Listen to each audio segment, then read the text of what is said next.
You know, this is one of those stories that was never ever supposed to be told. It's the story of a secret pact, one that was forged in the desert. And it has quietly shaped our world for the last 50 years. It's a system that, believe it or not, impacts your wallet every single day. And we're about to unpack exactly how it all works. Have you ever had that feeling at the grocery store or maybe at the gas pump? You look at the price and just think to yourself, why does everything feel so much more expensive? Well, you are not imagining it. And it's not just inflation. No, there's a much bigger story playing out behind the scenes. The truth is, you're paying a kind of hidden tax on almost everything you buy. It's not written into any law, you'll never vote on it, but it's been a core part of the global economy for basically your entire life. It's called the petrodollar, and for half a century, it has been one of the most powerful and secret economic systems in the world.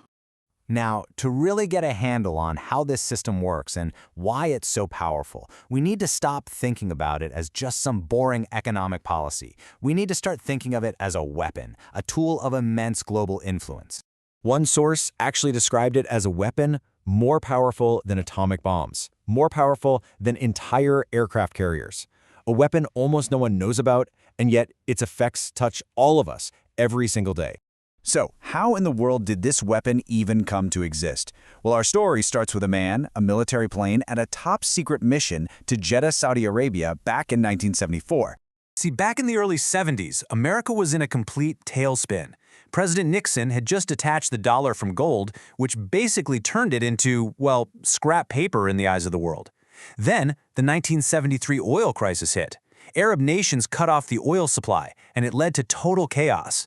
We're talking Americans literally fighting each other at gas stations. The economy was in a freefall, and the White House knew it had to do something drastic. So Treasury Secretary William Simon flew to Saudi Arabia with an offer that the royal family just couldn't refuse.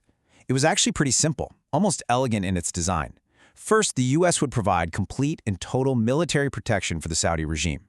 Second, in exchange, Saudi Arabia would use its immense power in OPEC to make sure all oil sold anywhere in the world was priced only in US dollars. But here's the masterstroke. Third, the Saudis would take all those billions in oil profits and lend them right back to the US by buying American government bonds. This created this perfect, unbreakable loop. America could print dollars to buy oil, and those very same dollars would come right back to finance its own government. Now, the Saudis had just one condition.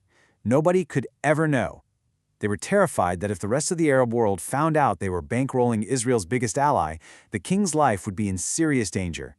And so, the deal remained a state secret for 40 years. It wasn't until 2016 that a reporter from Bloomberg used a Freedom of Information request and finally forced the U.S. Treasury to confess.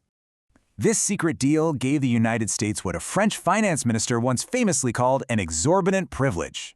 But as we all know, for every privilege, there's a cost. And that cost was paid by, well, pretty much the rest of the world. What this did was create a fundamental imbalance in the entire global economy. See, for any other country, Germany, Japan, Brazil, you name it, to buy oil, it first had to produce real things, like cars or electronics or food, and then sell them to America to earn dollars. But America only had to print the dollars. So in essence, the entire world was forced to subsidize the American standard of living. And listen, this isn't just some abstract concept. Economists have actually put a number on it. They estimate that the system acts as an invisible subsidy worth about $3,000 a year for every single American. It's a huge reason why things like mortgages and gas have historically been cheaper in the U.S., and why imports are so plentiful. It's a silent benefit paid for by the world's constant need for dollars. But here's the crazy paradox. To keep the whole system going, the U.S. had to import more than it exported. It had to keep pumping dollars out into the world. A constantly strong dollar made American-made products too expensive for everyone else, and in doing so, it just killed its own manufacturing base. The system literally forced America to shift from making things to making debt. So this system became the bedrock of American power for decades. Which raises a pretty serious question. What happened if someone dared to challenge it? Well, the consequences were severe. Let's take a look. In late 2000, Saddam Hussein announced that Iraq would no longer accept dollars for its oil. He wanted euros instead. Now, at first, a lot of people just dismissed it, but then the euro got stronger, and suddenly Saddam started to look like a financial genius.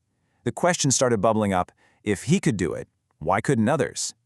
The timeline that followed is, well, it's pretty chilling. By March of 2003, the U.S. invaded, and one of the very first economic decisions made by the new occupying power was to switch all Iraqi oil sales immediately back to U.S. dollars. A few years later, Libya's Muammar Gaddafi proposed something even more dangerous: a single pan-African currency backed by physical gold. He was telling other African nations to stop trading their real, valuable resources for paper that the West could just print out of thin air. And we know this wasn't just some conspiracy theory. A declassified email sent to Hillary Clinton confirmed that French intelligence saw Gaddafi's plan as an existential threat to their economic control over West Africa. By October 2011, Gaddafi was dead, and his 143 tons of gold vanished. For 50 years, this system looked completely unbreakable. But today, right now, for the first time, that weapon is starting to jam. The pact is breaking, not in theory, but in actual fact. China, in particular, has created this incredibly ingenious bypass. Here's how it works. An oil producer, say Saudi Arabia, sells oil to China and gets paid in Chinese yuan. Now, they don't necessarily want to hold a bunch of yuan, so they can immediately convert it into physical gold on the Shanghai Exchange and then just ship the actual gold bars home. It's basically a modern gold standard for oil, and it completely, totally cuts the US dollar out of the transaction. And you can literally see this shift happening in the data.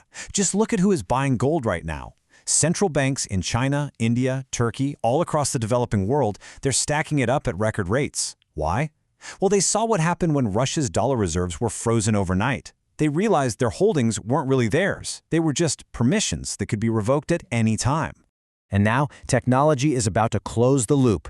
This thing called Project M-Bridge isn't a theory. It's a real pilot program that's being run by the Central Bank of Central Banks. It uses blockchain technology to let countries trade directly with each other, settling huge transactions in seconds for almost zero cost and with zero American involvement. It's a parallel financial system being built in plain sight. Okay, so this is obviously a massive global shift. But what does it actually mean for you? For your savings, your investments, your future? Look, the end of the petrodollar monopoly probably doesn't mean some sudden dramatic crash. What it does mean is a slow, steady loss of your purchasing power. As the rest of the world needs fewer and fewer dollars for trade, trillions of them will start flowing back home to the US, all chasing the same amount of goods and services. This is what you call structural inflation. It's the permanent kind that just quietly eats away at your savings month after month. So, what can you do? First, start rethinking how you measure wealth. Stop thinking just in dollars or euros. Ask what that money can actually buy. Second, be really careful with long-term government bonds. If inflation is higher than their yield, you're literally locking in a loss. Third, just notice what the smartest money in the world, the central banks, are doing. They're buying physical gold. Fourth, in a world where paper money feels shaky, put a premium on companies that make real, essential things. And finally, remember the most important asset you will ever have is you. Your skills, your health, your personal network. Now look, this is not about causing panic. Panic is always expensive. This is simply about awareness. It's not the end of the world, but it absolutely is the end of an era. We are all watching a predictable and truly historic financial shift happen in real time. For 50 years, we've all lived under a single financial operating system. That system is now being completely rewritten right before our eyes. So the question is no longer if the world is changing. The only question now is, what will a world no longer centered on the dollar look like? And how are you going to adapt?